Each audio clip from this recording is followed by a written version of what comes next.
Ouais les gars, c'est gâté massivement. Adama Bitogo quitte le RHDP. Alors Stéphane et Don Melo humilient le PPACI. Ils cassent tous les papos sur le PPACI. Regardez la vidéo jusqu'à la fin. Abonnez-vous si vous êtes nouveau sur cette chaîne pour avoir beaucoup d'informations. En ensemble, ciao. Bonjour chers frères et sœurs. Nous avons aujourd'hui Don Melo devant le conseil des disciplines du PPACI. Et c'est à ce moment précis que le RHDP de Ouattara, le royaume de Ouattara, nous dit qu'il lève le contrôle judiciaire concernant Stéphane Kipré. C'est un message qu'il lance. Qu'est-ce que cela veut dire? Cela veut dire tout simplement qu'ils trahissent un pacte signé avec les nôtres. Écoutez Stéphane Kipré parler. J'ai voulu faire, je ne me justifie pas. Je dis seulement, président, je suis à la porte. Président, j'ai accepté tout ce que tu as voulu. Mais président, je suis couché à la porte et j'attends que tu ouvres la porte pour que le fils que je suis puisse rentrer et reprendre le travail là où nous l'avons laissé. Je reprendrai le travail là où nous l'avons laissé. J'ai accepté parce que je ne peux pas me justifier devant toi. Mais une chose est sûre, tu dois savoir, président, que je reste le Kip-Kip. Je reste le fils que tu as connu. Et je reste ton soldat, le soldat des populations. Et je reste convaincu que, président, le temps opportun, lorsque tu ouvriras la porte, je rentrerai et nous allons continuer le travail que nous avons fait. Je l'ai dit et je continue de le répéter. Président Laurent Gbagbo, je t'aime aujourd'hui, je t'ai aimé hier et je t'aimerai toujours. Devant mes parents, je le dis. Lorsque vous l'entendez parler, il demande pardon pour revenir au parti. Mais qu'est-ce qu'il a fait? Qu'est-ce qu'il a amené à désobéir à la convention, à la décision du président Laurent Gbagbo, disons à la direction centrale, la haute direction du parti? Pourquoi a-t-il désobéi? Eh bien, le diable vient de nous dire. Pourquoi? C'est parce qu'il était sous contrôle judiciaire. On n'a pas besoin d'aller plus loin que ça. Au moment où Don Melo est devant le conseil des disciplines, ils nous font sortir un document de justice. Dans ce document, ils disent le contrôle du judiciaire concernant Stéphane Kipré est levé. Cela veut dire qu'on vous a obligé à faire des choses que vous n'avez pas voulu faire. On vous comprend. Donc, vous avez subi un chantage. Et ce chantage, il est clair. Voilà pourquoi, en titre, j'ai dit que Don Melo et ses amis, ainsi que notre frère Stéphane Kipré, apprennent à leurs dépens qu'on ne pactise pas avec le diable. On ne pactise pas avec le diable. Alors, avant que Météo Politique ne se prononce sur cette décision, parce que nous appartenons au parti, nous faisons des suggestions. Et c'est au parti de décider.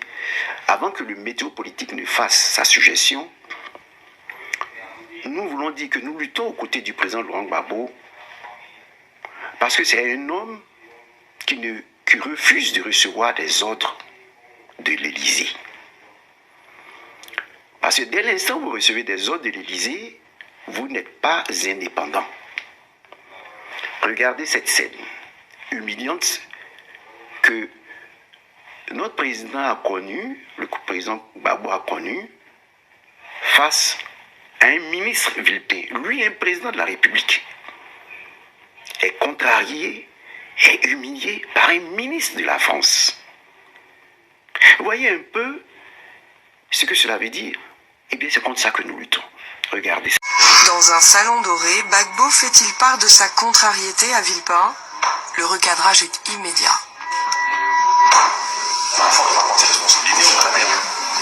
Un journaliste qui faisait le commentaire a dit par la suite « Ah oui, le président Gbagbo obéit aux ordres de la France. » Non. Non. Pourquoi le président Laurent Gbagbo a fait des remontrances à Villepin? Et Villepin a dit, oui, c'est parce que tu désobéis à nos ordres que nous sommes dans la merde. Pourquoi? Eh bien, il faut interroger l'histoire et il faut répondre à l'histoire. Parce que certains partisans d'Alassane Ouattara ou des gens qui n'aiment pas le président Gbagbo ont fait croire que oui, la France, le président Laurent Gbagbo obéit à la France. Non. Écoutez ce que dit un fils du Nord, un Djoula. Écoutez ce qu'il dit à ce sujet, au sujet de ce débat. On montre une partie et on nous met la totalité de l'histoire. Écoutez ce que vous dit Ben Soumaro à ce sujet. Parce qu'il y a une chose qu'on ne dit pas, que personne ne dit aux Ivoiriens depuis le début de cette affaire. On passe ici, on parle de Marcouzi, et on ne dit pas aux Ivoiriens que les accords de Marcouzi vont nous amener à reconnaître à 3 millions de personnes d'un seul coup la nationalité ivoirienne. Pourquoi ne le dit-on pas? Pourquoi ne le dit-on pas? Sommes-nous prêts à assumer cela? Sommes-nous prêts à assumer les conséquences de la naturalisation de 3 millions de personnes qui vont complètement modifier le vote et la donne politique dans ce pays? Est-ce que nous en sommes prêts? Alors, je dis que je ne suis pas xénophobe. À la limite, comme disent les dames dans les marches, je suis xénophobe et puis il y a quoi? En réalité, les Ivoiriens ont le don de tourner en dérision tout ce qui est grave. C'est grave. Mais le problème, c'est qu'il ne s'agit pas d'être xénophobe ou pas. Il s'agit de savoir si ce pays-là, nous allons continuer de le diriger ou si on va organiser, n'est-ce pas, notre liste électorale de manière à ce que des gens viennent se faire élire ici de façon frauduleuse. Ce n'est pas normal. Je voudrais adresser, je suis contre Marcouzi, je le répète. Je suis contre ce qui s'est passé à Paris. Je suis contre les humiliations qu'on a voulu faire subir à mon chef d'État. C'est le président, vous l'appelez tous, monsieur le président. Et je sais que vous passez tout votre temps à aller le voir. Oui, alors arrêtez maintenant. Je ne puis pas accepter que mon chef d'État soit traité comme monsieur de Villepin s'est permis de le faire. Je ne peux pas accepter ça, ce n'est pas de la diplomatie, c'est de l'agressivité inutile et la France n'avait pas besoin de cela. Chirac non plus. Maintenant, je voudrais faire une remarque et je termine. Une remarque. Monsieur Draman Ouattara, qui est l'épicentre de tout ça. Monsieur Draman Ouattara, qui est l'épicentre de tous ces problèmes, s'est servi du Nord et des musulmans. Personne ne peut le nier, ici dans ce pays. Tout le temps. Et on a fini par avoir un pays défiguré dont le pli d'amertume part de Bondoukou à Mans à cause de cela. Et une rébellion que nous ne contrôlons plus. Vous voyez, être chef de l'État, cher Domelo, cher Stéphane Kipré, c'est être capable de résister au chantage, aux menaces en dehors du public. On peut faire tous les discours qu'on veut, comme Ouattara fait ses discours. Mais on le voit attraper Macron comme un enfant lorsque Macron est venu fêter son anniversaire en Côte d'Ivoire. On le voit courir tout de suite en France parce que c'est un lâche, un incapable. Alors lorsque certaines personnes de nos frères sur les réseaux sociaux veulent montrer que Ouattara est intelligent, il est capable de peaufiner telle stratégie, c'est faux. Ouattara ne fait rien avec sa tête.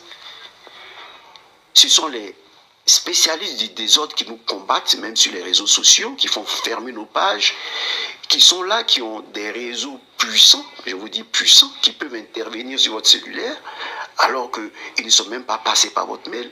Eh bien, ces réseaux puissants sont eux qui dirigent Ouattara. Et qui font pression sur nous, qui font aussi du chantage.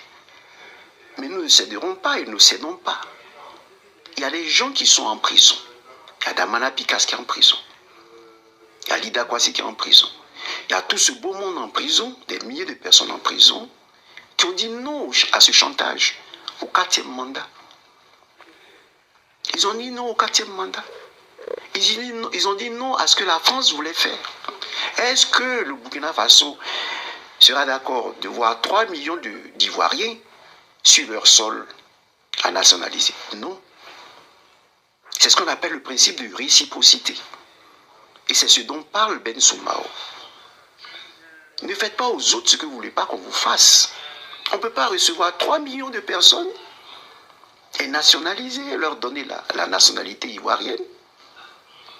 Et le président Laurent Gbagbo dit qu'il n'est pas d'accord avec cela. Et pour cette raison, on va le combattre et installer de force Alassane Ouattara pour qu'il vienne modifier la liste électorale pour que la France puisse installer à chaque fois des personnes, des présidents de leur choix. Voilà le combat que nous menons. Et si vous, Dom Melo, Stéphane Kipré, n'êtes pas capable de résister au chantage, qu'est-ce que vous faites au sein du parti? Pourquoi vous voulez vous présenter comme candidat contre Ouattara et demain venir à notre sein et chercher à prendre la tête du parti? Ça ne sert à rien parce que ici, l'expérience a montré que vous êtes incapable de résister au chantage. Vous vous accusez de quoi? Si vous vous accusez de quelque chose, alors ne fatiguez pas des camarades qui luttent au prix de leur sang, au prix de leur vie, pour que la Côte d'Ivoire soit démocratique, pour que nos générations futures ne pâtissent pas ce que nous pâtissons aujourd'hui. Donc, que doit faire le parti? Et la question, eh bien, la suggestion est simple. Tout ce groupe doit être mis en quarantaine. C'est-à-dire, doit être isolé de notre combat actuel jusqu'à ce que nous puissions arriver à la victoire. Après la victoire sur Ouattara, parce que nous disons non au 4e mandat, et le président a son arme de justice, le 18 avril, vous allez lire le livre de Nadi Gbagbo, qui est une fille musulmane aussi, une fille du Nord, comme Ben Soumaro, qui disent non à l'allégeance de Ouattara, à la lâcheté de Ouattara, qui est devenu, disons, le valet de la France, qui est le majordome, le valet de la France. Nous disons non. Donc une musulmane, vous avez vu dans son interview, derrière elle se trouvait un guerrier, une Amazone. Parce qu'elle combat pour dire non, les fils du Nord ne doivent pas être utilisés, sacrifiés par Alassane Ouattara. Même si bon homme ne le comprenne pas. Il vous sacrifie aussi bien mystiquement, spirituellement, politiquement. Il vous conduit dans les mains d'Iblis. Vous ne comprenez pas cela sur le plan spirituel. Son patron dit que lui, il sert la bête de l'événement. Et vous, vous suivez quelqu'un qui suit la bête de l'événement. C'est Iblis, vous suivez. Donc voilà quelqu'un que vous suivez, qui vous sacrifie. Et alors, Nadi Gbagbo dit, non, je prends mon âme pour défendre mon peuple. Comme Ben Soumaoré le disait à l'époque. Il disait au Djoula, attention, Ouattara est en train de vous perdre. Gon Coulibaly est mort. Ahmed Bakayoko est mort. Il est en train de finir tous les fils du Nord qui pouvaient représenter le Nord. Ça ne nous coûtait rien, nous, d'élire démocratiquement un fils du Nord comme président. Vous pensez que les Ivoiriens ne sont pas capables de le faire? Non. Ils sont capables de le faire, puisqu'ils sont capables de soutenir Ibrahim Traoré, de soutenir Assimi Goïta, de soutenir Tchani. Nous voulons un pays démocratique, peu importe ses origines. Nous voulons un président qui dit non aux ordres de la France. Mais si vous l'avez fait, vous avez cédé, parce que Dom Melo a travaillé en Guinée avec Alpha Condé. Et Alpha Condé est devant, ses gars seront devant les tribunaux. Donc, il y a une affaire contre Dom Melo. On sait pour Stéphane Kipré. Pour Dom Melo aussi existe. Ses camarades aussi existent. Parce que Ouattara est quelqu'un qui a fait comme Sarkozy. Il a enquêté sur certains. Il a mis des pièges, il a tendu des pièges. Il vous met dans des affaires de justice. Et après, avec ça, il vous contrôle. Et le président Laurent Gbagbo a dit que lui, il n'a pas de cadavre dans son armoire. Je le répète souvent. Parce qu'il n'a pas un élément que les gens, que les Occidentaux peuvent utiliser comme un chantage contre sa personne. Alors que devons-nous faire? Que doit faire le Conseil des disciplines? Rien. Isoler ceux qui se sont isolés eux-mêmes en ne respectant pas les ordres du parti. Les isoler jusqu'à ce qu'on finisse le combat. Jusqu'à ce qu'on fasse partir Alassane Ouattara. Parce que Alassane Ouattara ne finira pas son 4e mandat. Alassane Ouattara doit partir. Lorsqu'il partira, alors nous allons les écouter et ils seront libres de dire ce qu'ils ont en eux-mêmes. Voilà ce que Ouattara nous a fait. Voilà pourquoi on était obligé de prendre telle décision, telle autre décision. Mais pour le moment, ils doivent être isolés de notre combat. Parce que pour le moment, il n'y a pas de fuite d'informations sur les réseaux sociaux. On ne parle pas de la maladie du président, on ne parle pas de ce que le président veut faire, on ne parle pas de ce que Nadi Gbagbo a décidé de faire. Nadi Gbagbo a fermé la porte à Don Melo et autres. Mais aujourd'hui, on donne raison à Nadi Gbagbo. Vous comprenez? Donc ici,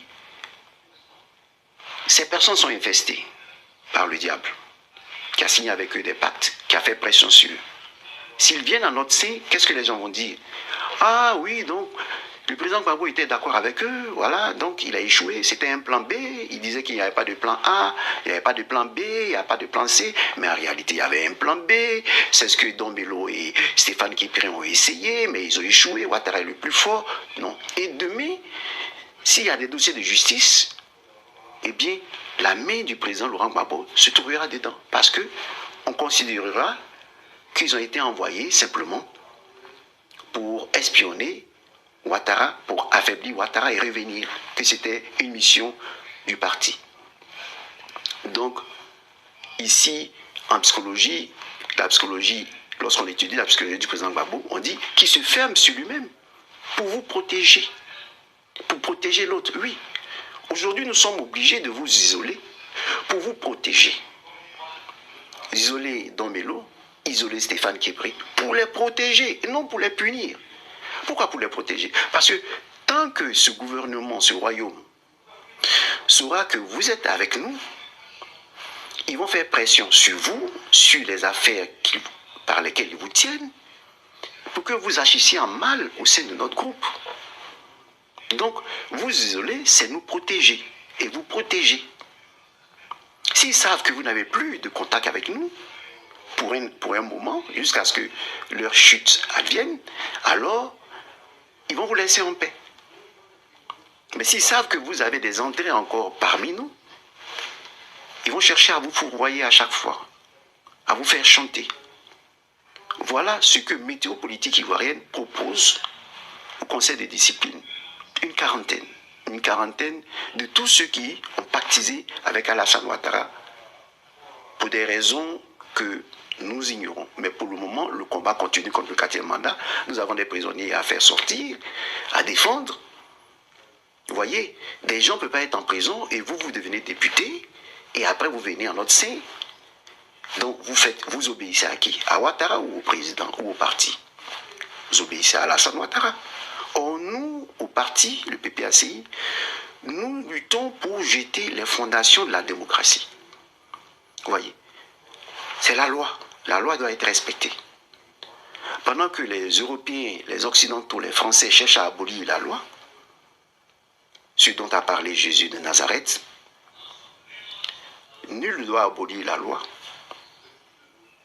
La loi doit rester jusqu'à la fin des temps. Eux, ils abolissent la loi en disant « Oh non, l'adultère ne doit plus être considéré dans le mariage, on peut commettre l'adultère. On n'est pas maître du corps de l'autre, l'infidélité, on peut le faire. Dieu, on s'en fout. » Je veux dire ici, ne confondez pas la vie privée à la vie publique. Voilà, la vie publique dit, voilà ce qu'il faut faire. Jésus dit, voilà ce qu'il faut faire. Maintenant, cas par cas, il guide chacun de nous. Voilà. C'est un peu la décision qu'avait prise à l'époque Jean-Paul II quand il disait non au préservatif. On l'a accusé de tous les noms. Il dit non. Il y a l'évangile qui est là, qui nous dit que la dépravation des mœurs ne va pas. Si je donne un OK au préservatif, moi Jean-Paul II, c'est-à-dire je suis le message de Jésus. Si je dis non, j'amène les uns et les autres à discipliner leur corps.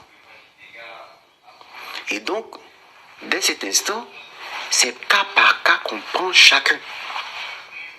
Donc ici, grosso modo, pour revenir à la loi, le PPACI doit amener les gens à respecter la loi, à ne pas abolir la loi.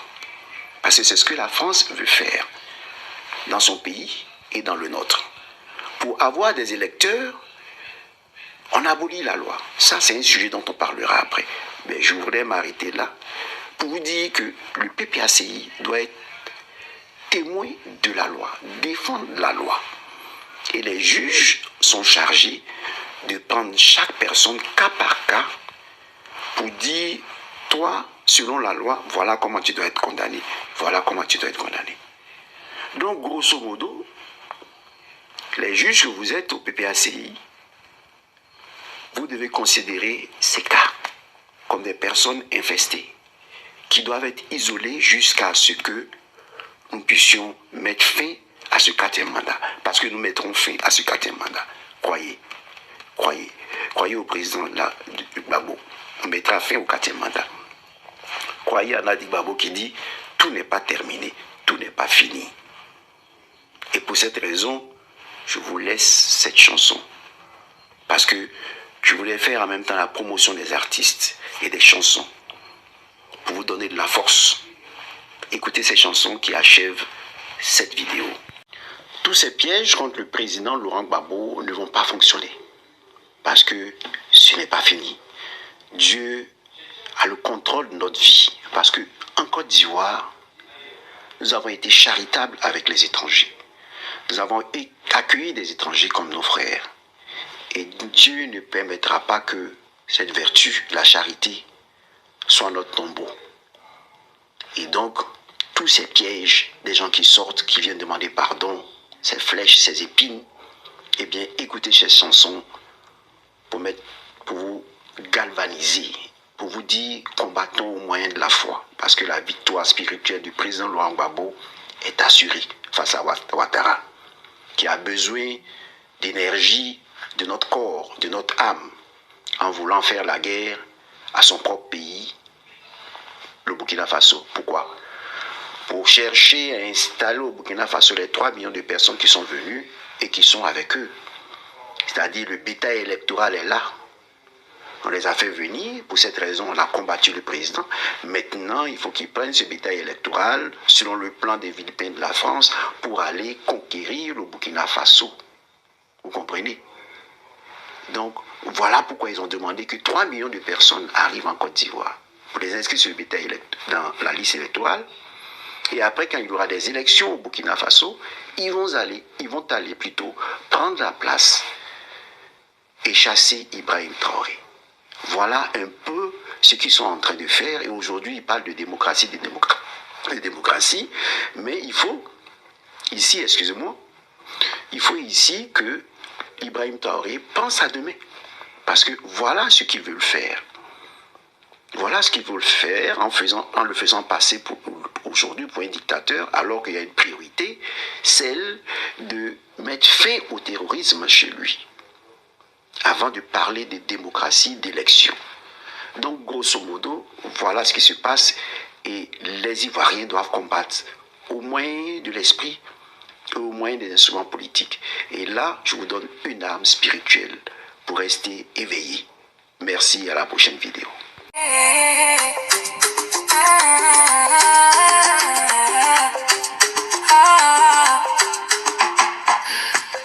Ce n'est pas terminé tant que le ciel n'a pas parlé. La terre ne peut pas conclure.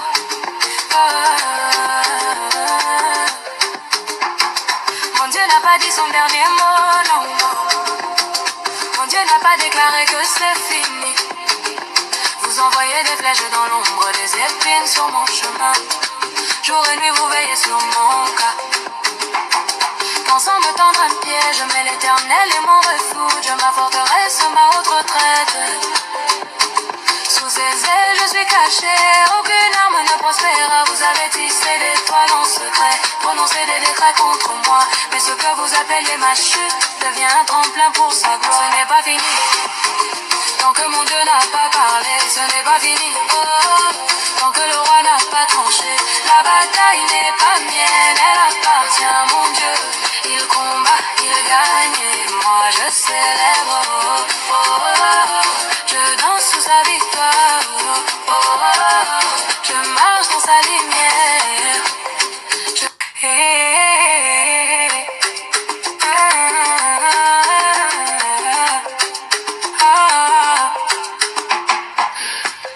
Ce n'est pas terminé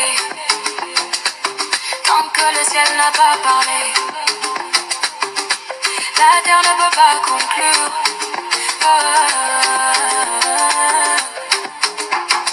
Mon Dieu n'a pas dit son dernier mot, non, non. Mon Dieu n'a pas déclaré que c'est fini. Vous envoyez des flèches dans l'ombre, des épines sur mon chemin. Jour et nuit vous veillez sur mon cas. Pensant me tendre un piège, mais l'éternel est mon refuge, ma forteresse, ma haute retraite. Sous ses ailes je suis caché, aucune arme ne prospère. Vous avez tissé des toiles en secret, prononcé des décrets contre moi. Mais ce que vous appelez ma chute devient un tremplin pour sa gloire. Ce n'est pas fini, tant que mon Dieu n'a pas parlé, ce n'est pas fini. Pour conclure, cette affaire concernant Don Melo et Stéphane Kipré continue de faire réagir et d'alimenter les débats au sein de l'opinion publique. Les éléments évoqués suscitent des interprétations variées, chacun tentant de comprendre les enjeux réels derrière cette situation. Depuis la diffusion de ces informations, les échanges se multiplient sur les réseaux sociaux et dans les discussions publiques. Certains internautes expriment leur soutien, tandis que d'autres adoptent une position plus critique ou appellent à la prudence face aux informations relayées. Quoi qu'il en soit, les situations impliquant des personnalités publiques restent toujours sensibles et nécessitent une analyse mesurée.